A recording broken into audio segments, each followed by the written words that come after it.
Kembali lagi di Cerita Cinta Channel. Jangan lupa like, comment, and subscribe ya. Terima kasih.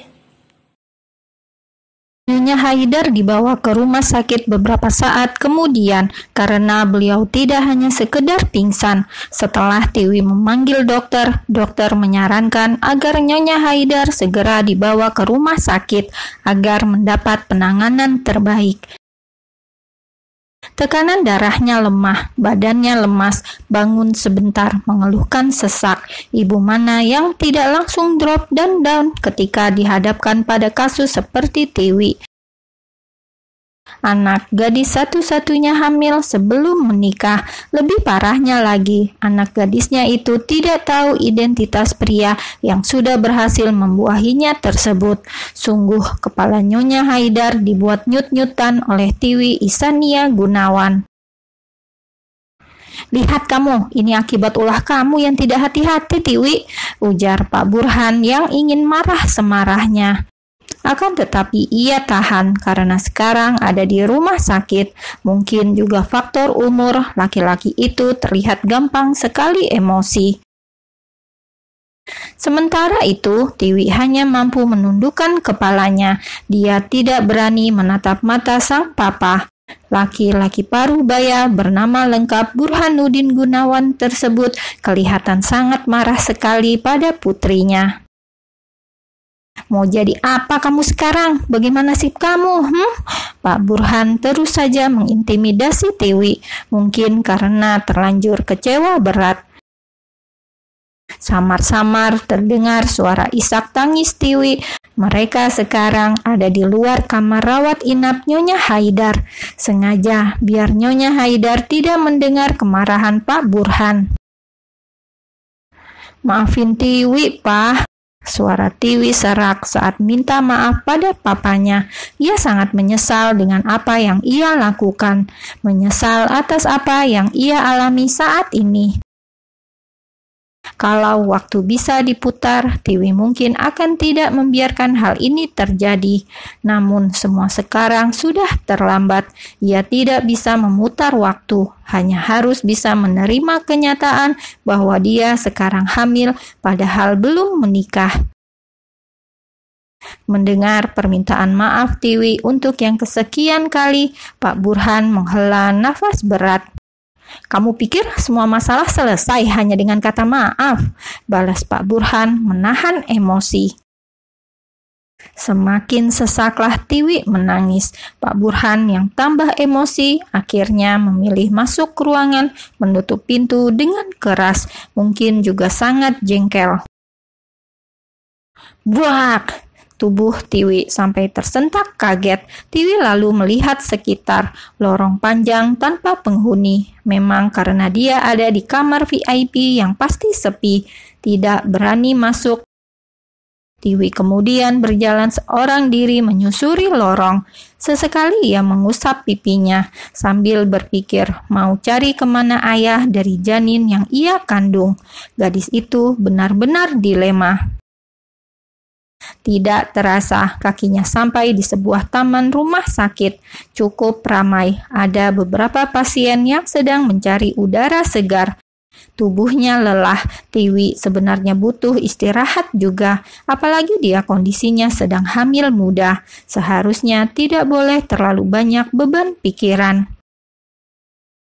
Tiwi yang saat ini pikirannya sedang tertekan mulai merasakan nyeri, perutnya perih, mungkin juga akhir-akhir ini dia jarang makan.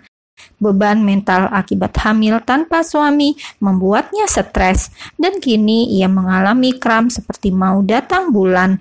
Tidak tahan, ia pun meringis sambil memegangi perutnya.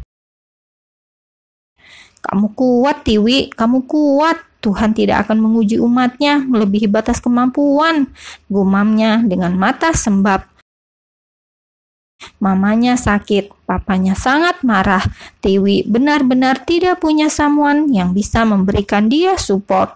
Dia merasa sendiri, hanya janin yang dia kandung, hanya itu yang bersamanya.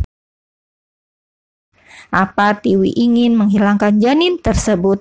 Tidak, seburuk-buruknya Tiwi, dia tidak mau membunuh, apalagi anak sendiri. Mungkin ini juga hukuman bagi Tiwi, karena berani mampir ke klub, berani minum minuman saiton, berani tidur bersama pria padahal belum menikah.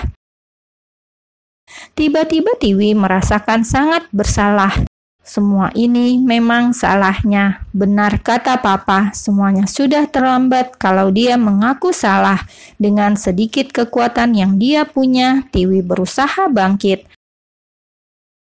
Sambil memegang tembok di dekatnya, Tiwi berdiri tegap. Bukan saatnya meratapi nasib. Nasi sudah jadi bubur, mau menangis darah pun semuanya sudah terjadi.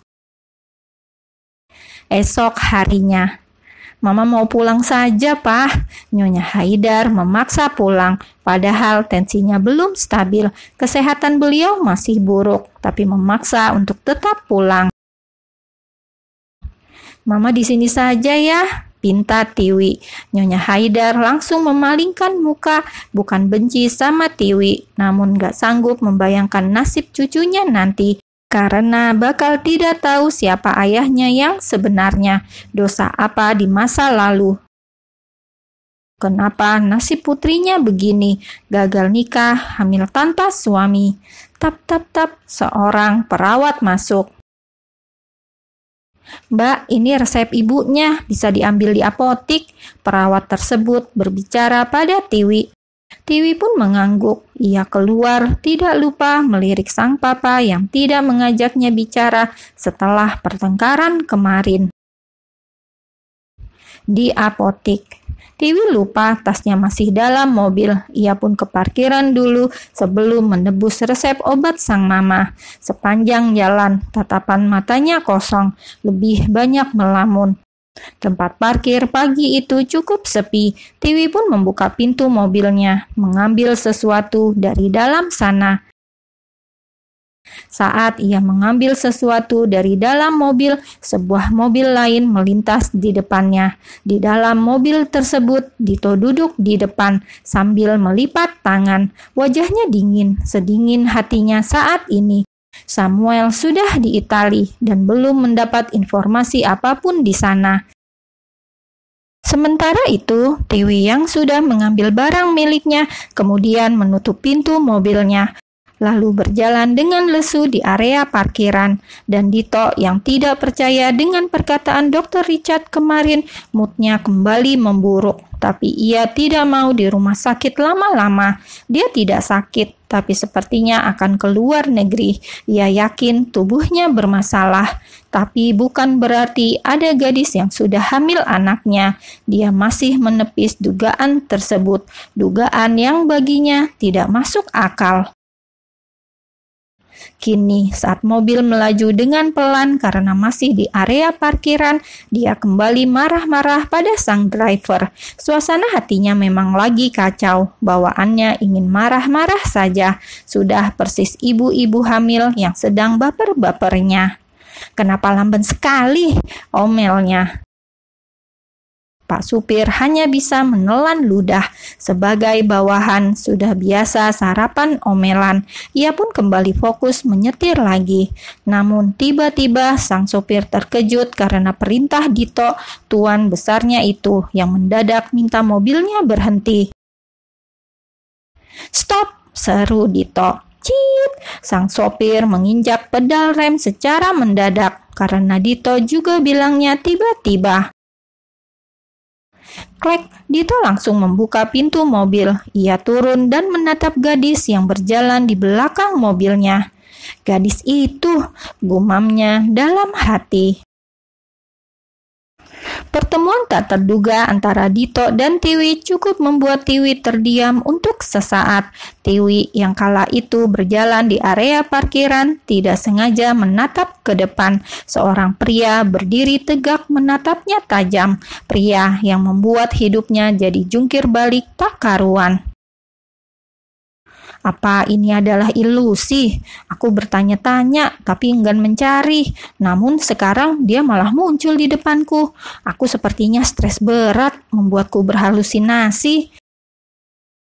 Tiwi bermonolog sendiri. Dia tidak percaya saat melihat sosok di depannya itu.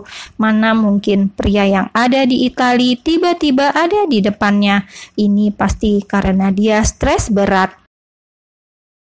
Dia mendekat, gumam Tiwi, kemudian mengerjap berkali-kali, berharap ia tersadar dari lamunan semu yang ada di depannya. Mana mungkin pria itu ada di depannya. Bukankah pertemuan terakhir mereka adalah di Italia? Mana mungkin pria itu ada di Indonesia? Tiwi terus menepis, padahal matanya jelas-jelas sudah melihat Dito. Ia kemudian terkejut ketika pria itu bicara pada dirinya. "Aku perlu bicara denganmu," ucap Dito, yang membuat Tiwi sadar bahwa dia tidak halu, bahwa pria itu sepertinya pria yang sama, pria yang tidur dengannya di Italia.